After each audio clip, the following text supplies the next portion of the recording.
Liberdade sexual é uma coisa que até separa muitos casais, né? Porque não é todo mundo que se encaixa perfeitamente no sexo, né? Digamos. É muita conversa, né? Tem gente que precisa de muitos anos de convivência para ceder a certas coisas, né? E no meu caso, namoro sério, eu tive três, né? Três namoradas, né? E a que mais me surpreendeu nesse sentido de liberdade sexual foi a última, né? Que foi a que eu morei por 7 anos, né? Com a minha ex-companheira era assim, a gente conversava ali e não tinha muito o que conversar não. A gente conversava, era isso, beleza, então vamos embora, partir pro ataque, né? Eu tive uma criação assim bem tradicional, bem rígida, bem religiosa. E aí isso acabou norteando as minhas práticas também, né? Tanto é, de vida, de comportamento mais explícito, quanto as práticas sexuais também. Sempre monogâmico, um sexo bem convencional. E aí, depois de um tempo separada, comecei a ler muitas coisas, a faculdade, né, a vivência aqui dentro da universidade, acabei tendo curiosidade de conhecer outros espaços, né? Na verdade, essa coisa veio tudo muito relacionada com o problema que eu comecei a ter com a monogamia, né? Comecei a achar a monogamia um espaço muito restrito para as relações da forma que eu via elas se dando e eu vivenciando. E aí comecei a ler sobre poligamia e nesse meio tempo eu acabei conhecendo pessoas que também... Só que a sensação que eu tenho é que a gente vive numa sociedade todo mundo assim muito disfarçado, né? Que é o coleguinha que está ali do seu lado dando aula de ensino religioso e que você nunca imagina que ele também tem uma vivência mais liberal porque todo mundo se esconde muito nessas questões. Comecei a ter desejo por homens foi os 9 para 10 anos. Eu sempre tive, assim, desejos por homens mais velhos. Eu me recordo de uma experiência quando eu fui à praia com a minha família. Um homem muito me chamou a atenção, um homem de sunga, um corpo muito estruturado, um corpo muito peludo, e aquilo me chamou muito a atenção. E eu fiquei intrigado com aquilo. Mas eu acho que o importante é frisar que o desejo ele não pode ser visto como algo estranho. Você tem desejos de várias outras maneiras, desejo de transar com pedreiros, desejo de transar com policiais, enfim. Mas o desejo ele dá uma certa possibilidade de perda de si. Porque quando você deseja alguma coisa, você quer. E a partir do momento quando você quer, você entra em deslocamento, você entra em perda de sentido, em perda de estado de si.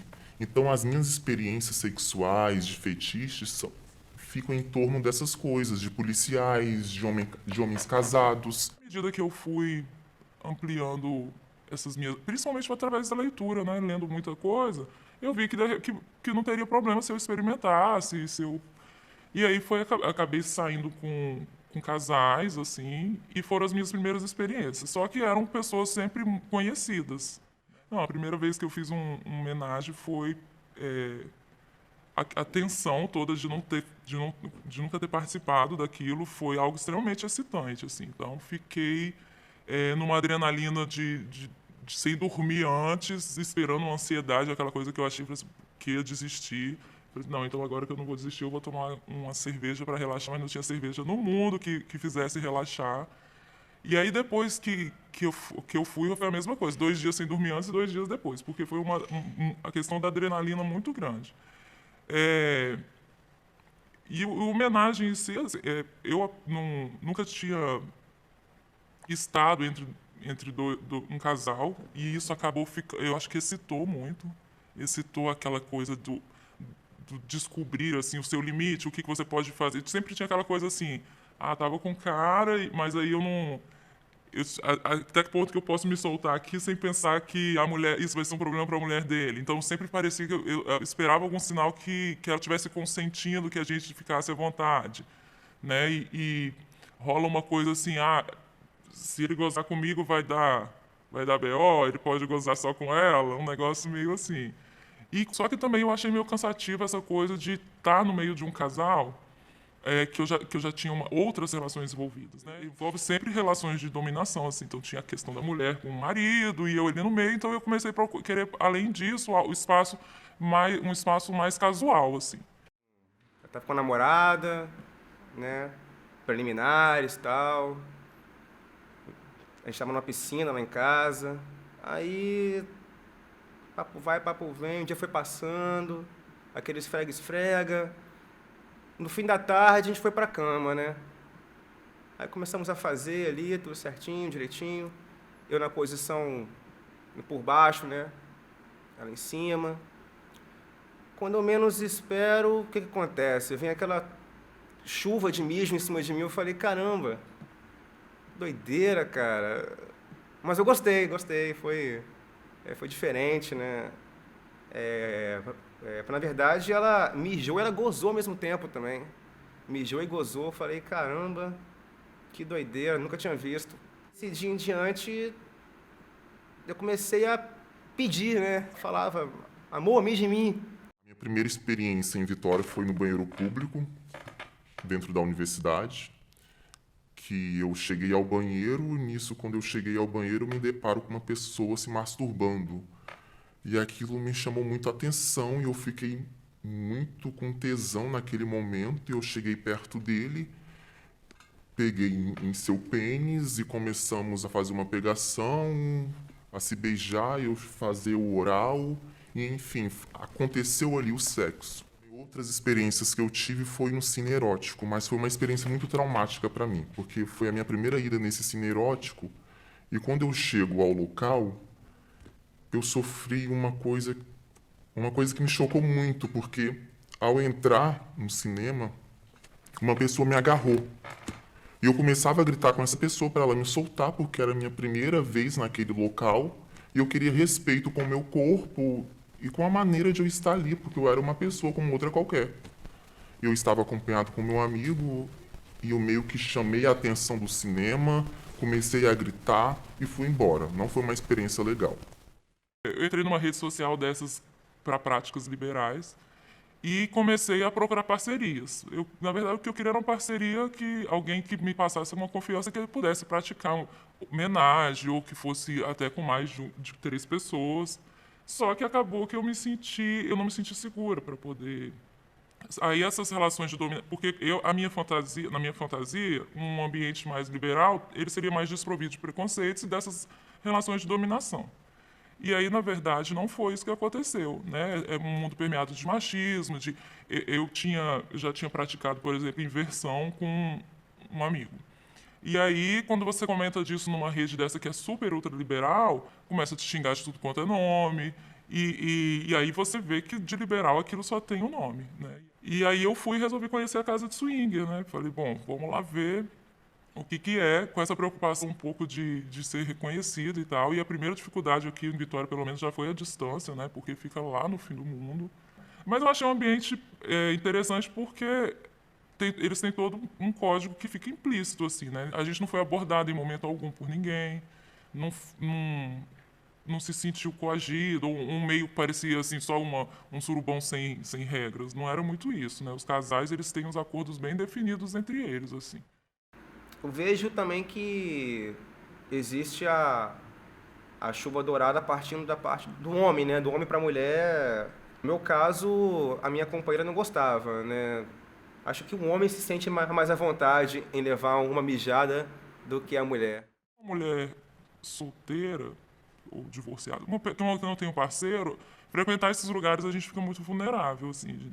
Eu tive medo. Eu sempre penso na questão de segurança. Eu percebi que as relações a insegurança da vida, dessa coisa da violência mesmo, ou até da relação de dominação, ela não é diferente no meio liberal.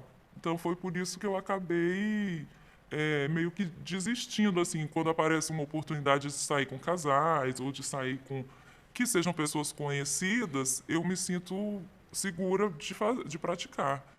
Eu tive uma experiência com um homem casado. Fiquei com esse homem casado numa relação de 3 anos.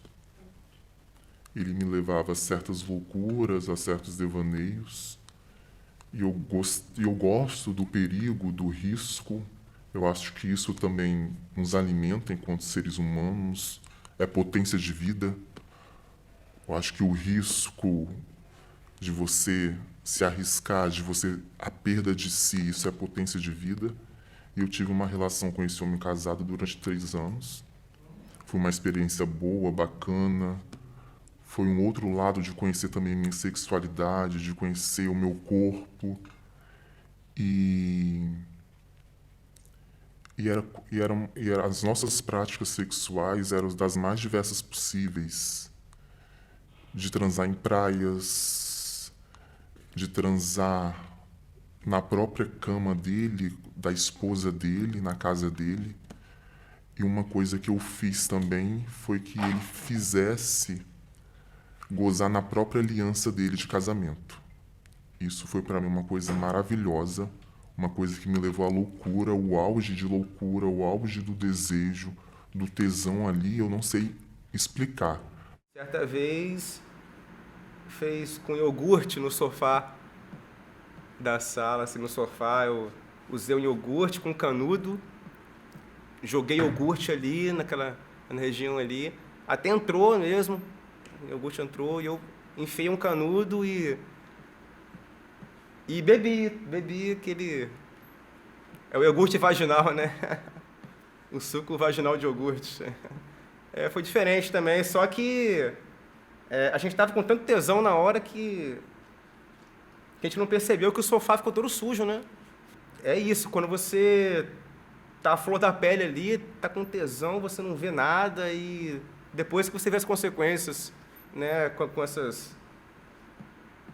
esses atos, digamos, diferentes, né? Então, os meus desejos sexuais, os meus fetiches, as minhas práticas sexuais foram em torno dessas loucuras, dessas outras possibilidades de provar o sexo, de provar a sexualidade. Eu acho que falar de desejo não é se limitar a uma relação comum, a uma relação de amor, de sexo, é fugir de certos padrões. E é escapar esses padrões e possibilitar outras maneiras de vivenciar, outros modos de experienciar, outros lugares de fazer.